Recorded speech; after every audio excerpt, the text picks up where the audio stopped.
여러분 안녕하십니까? JTB 뉴스입니다. 지난 24일 낮 12시쯤 군산시 소룡동에 있는 OCI 군산공장에서 화학물질이 누출된 사실이 뒤늦게 알려졌습니다. 익산화학방재센터는 폴리실리콘 제조공장 배관의 용접 부위에서 사염화규소 등이 혼합된 물질이 누출돼 화학차와 제독차 등 넉 대가 출동해 긴급 조치했다고 밝혔습니다. OCI는 2년 전인 2015년 6월에도 똑같은 사염화규소 물질이 누출되면서 공장 앞 벼가 말라 죽고 주민 300여 명이 피해를 호소해 이에 처벌을 받은 바 있습니다. 익산시가 130억 원을 투입해 농촌 테마공원을 조성하고 있는데요. 공사를 맡은 농어촌 공사가 설계도를 무시한 채 시공해 논란이 일고 있습니다. 김진형 기자가 취재했습니다. 금마 저수지를 끼고 조성된 익산 소동마 테마공원입니다. 지난 2013년 공사를 시작한 뒤로 주말 농장과 꽃동산, 마공원 등의 다양한 체험형 시설들이 들어섰습니다. 농촌 문화를 체험하고 휴식을 취할 수 있는 공원 조성에 130억 원이 투입됐습니다. 공사는 마무리됐지만 준공 검사를 받지 못하고 있습니다. 익산시가 준공 검사를 앞두고 측량 조사를 실시한 결과 공사를 맡은 농어촌 공사가 설계와 다르게 공사를 한 것으로 드러났기 때문입니다. 공원 위치가 당초 설계도보다 왼쪽으로 치우친 데다 진입로 역시 설계와 다른 부지를 배입시켜 추가로 땅을 사야 할 형편입니다.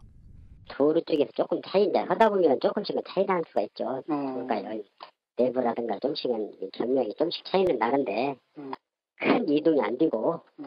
이 때문에 2015년으로 예정된 완공 시기가 2년가량 늦어지고 있습니다.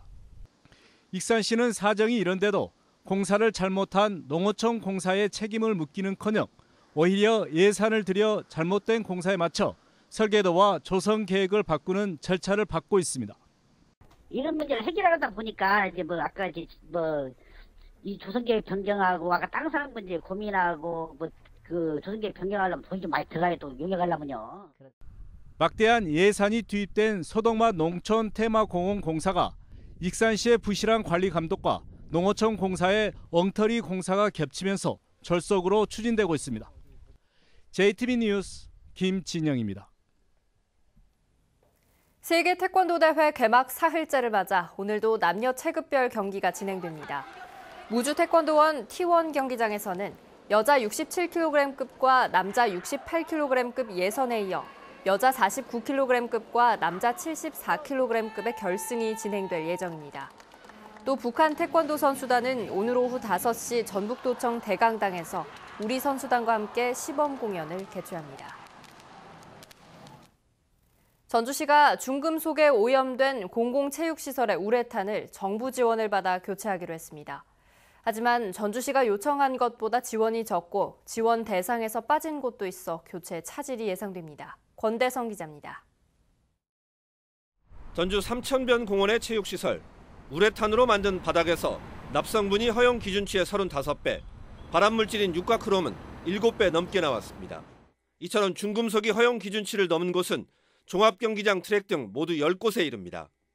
전주시는 10곳 모두 교체가 필요하지만 80억 원의 비용 탓에 엄두를 내지 못했습니다. 또한 시민들의 혼란이 우려된다면서 이용도 금지하지 않았습니다. 뒤늦게 정부가 비용 절반을 지원하기로 하면서 교체할 계획인데 이 역시 차질이 우려됩니다. 우선 정부가 교체 단가를 조정하면서 전주시가 애초 추정한 비용의 60%가량만 지원합니다.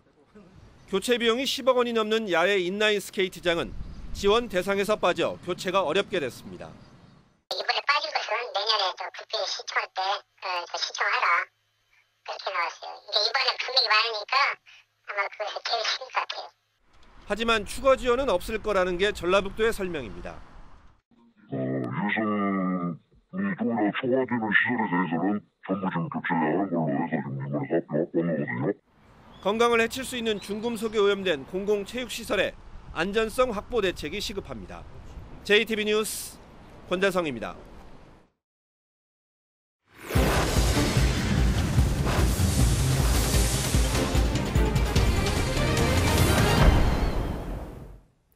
지적장애 1급의 여자아이가 실종됐다가 3시간 뒤 무더위에 찜통으로 변한 차 안에서 발견됐는데 결국 숨지고 말았습니다.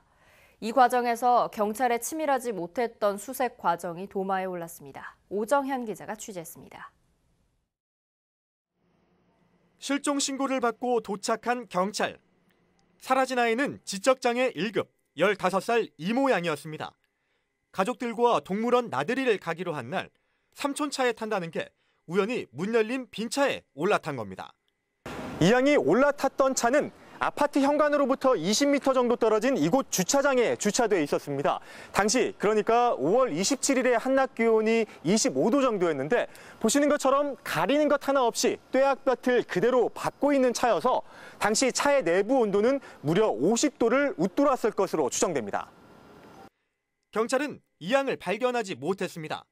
특히 다양한 각도의 CCTV에 이 양이 등장함에도 이를 인지하지 못한 점은 의문으로 남습니다. 저희들이 다른 것도 다 보고 어떻게 들어가나 해가지고 정밀히 천천히 봤을 때 이 점이 이렇게 움직이는 게 이 얘기였구나. 경찰은 무엇보다 발품 수색에 힘을 쏟았다는 입장이지만 그마저도 형식적이었다는 지적이 나옵니다. 경찰이 그 앞에 코앞에 있는 걸 참 진짜. 말 그대로 이 차가 움직이는 이 도로만 그냥 도는 거야.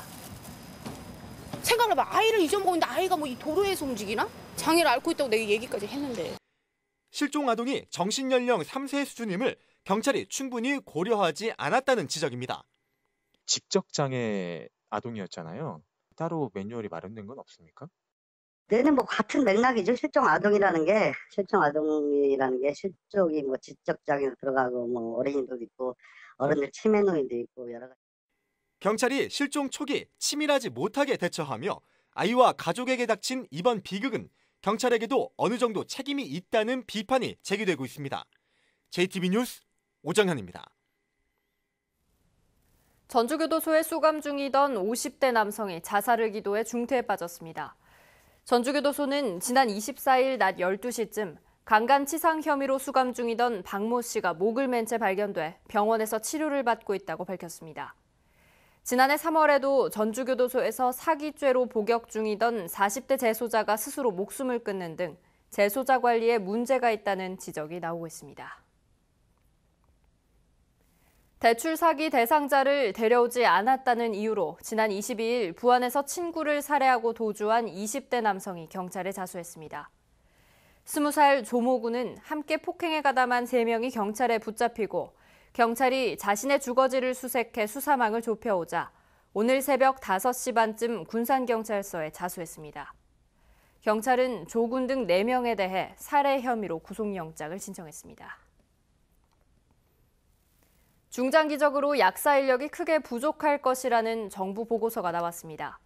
보건복지부는 의료 인력 수급 대책 마련에 들어갔는데요. 전북대의 약대 유치에 청신호가 켜졌습니다. 조창현 기자입니다. 보건복지부의 의료인력 수급대책 관련 보도자료입니다. 2030년까지 분야별 의료인력 부족 문제가 심화될 것으로 전망하고 관리 대책을 마련하겠다고 밝혔습니다. 보건사회연구원 조사 결과 중장기적으로 약사는 10,000여 명, 의사는 7,600여 명, 간호사는 15만여 명이 부족할 것으로 전망됩니다. 그 약국 같은 경우는 포화 상태인데 지방 병원의 약사가 부족한다던가 산업 쪽의 약사 수요가 굉장히 늘어나고 있다던가 그런 그 분야별로 약사도 수급에 또 차이가 좀 있거든요. 보건복지부는 올해 말까지 5개년 의료인력 수급 정책을 확정할 예정인데 약대 유치를 추진하고 있는 전북대에게는 절호의 기회가 될 수 있습니다. 약사 인력을 늘리기 위해서는 약대 정원 조정과 신설을 고려해야 하기 때문입니다. 재학생 10,000명 이상 대형 거점 국립대 가운데 약대가 없는 곳은 전북대학교가 유일합니다. 6년 전 약대 유치에 실패한 뒤 두 번째 도전에 나서는 전북대는 임상, 연구 약사 중심의 약대 유치 계획을 발표한 상태입니다. 지역의 농생명 산업과 대학의 연구 인프라를 결합한 천연물 신약 분야의 강점을 유치 전략으로 내세웠습니다. 우리 지역이 가지고 있는 농생명 관련 인프라, 또 우리 대학이 가지고 있는 여러 인프라들을 적극하면서 앞으로 우리 지역에 도움이 되는, 또 우리 국가의 발전에 도움이 되는 그런 방향의 인력 양성에 좀 초점을 맞추도록 하겠습니다. 전북대의 약대 유치는 지역의 성장 동력 산업과 맞물려 추진되고 있어 지역 여론은 물론 정치권의 지원이 무엇보다 중요해 보입니다. JTB 뉴스 조창현입니다. 중증 장애인들을 위한 일터인 보호작업장이 임실에 문을 열었습니다.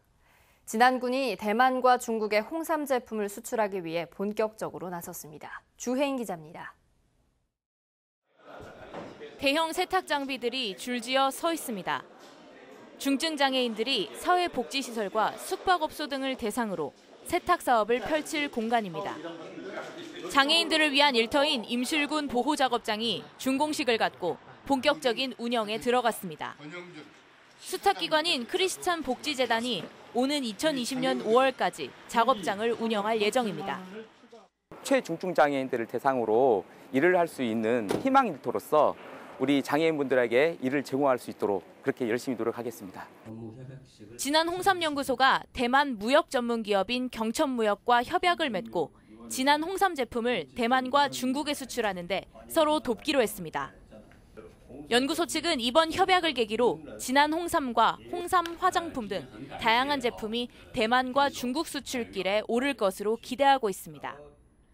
진안군에서 생산된 홍삼 제품을 중국 또는 중화 쪽에 수출하기 위해서 대만에 전진 기지를 만드는 것입니다. 이게 핵심입니다. 남원시가 다음 달 1일부터 시내버스 2,000원 상한 요금제를 시행합니다. 이 요금제가 시작되면 버스 요금이 2,000원 이상인 곳에서도 일반인은 2,000원, 중고생 1,600원, 초등학생은 1,000원만 내면 됩니다.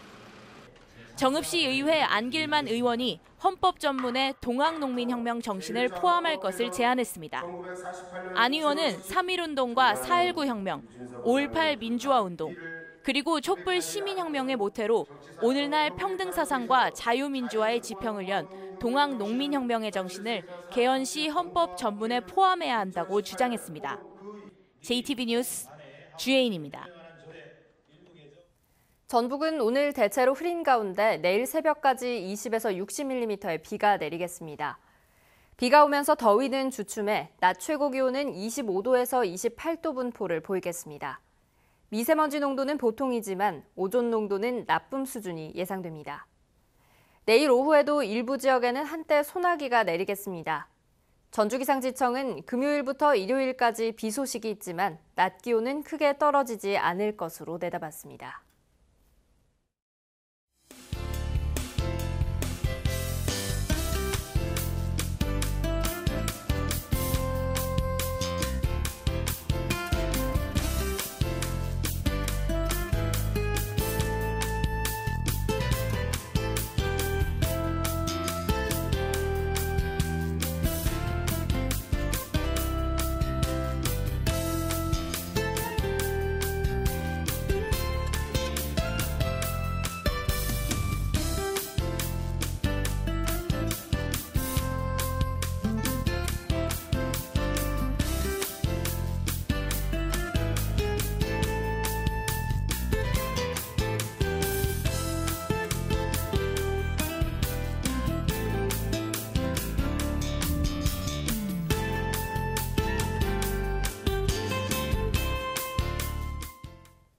JTB 뉴스를 마칩니다. 시청해주신 여러분 고맙습니다.